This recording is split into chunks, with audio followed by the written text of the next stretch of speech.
My name is Julia Laystrom-Woodard, and I am a senior engineer at CU Aerospace. I work in the electric propulsion lab on the University of Illinois campus. My company leases space there, and I work on two different projects right now. One is the microcavity discharge thruster, and the other is CubeSail. The microcavity discharge thruster uses gases as its propellant, argon, neon, and nitrogen in whatever mixes that we choose at the time. Those get expelled out of the thruster, and an electric arc is created at the end. And when mass goes one way in space, the satellite will go the other. The other experiment, UltraSail, uses two satellites with one reel on each of the satellites.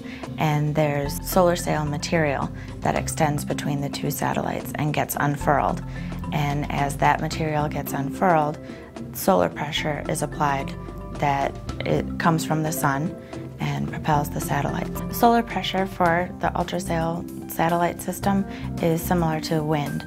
So a pirate ship uses wind to travel on the sea, and our satellite will use solar pressure to travel in space. In high school, I really enjoyed math and science and space, and I would have loved to have been an astronaut, but I have very poor vision.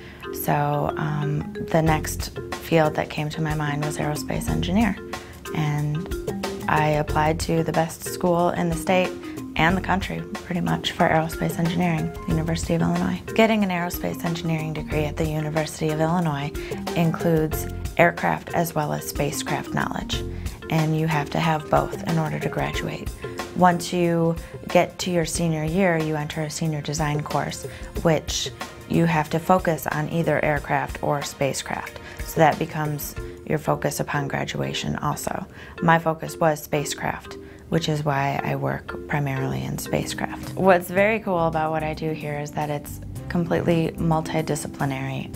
I get to design hardware, I get to perform experiments, reduce data, I help write some of the proposals, I write final reports, I give presentations, I do everything that is involved with aerospace engineering. I enjoy the challenges that I may face during the day.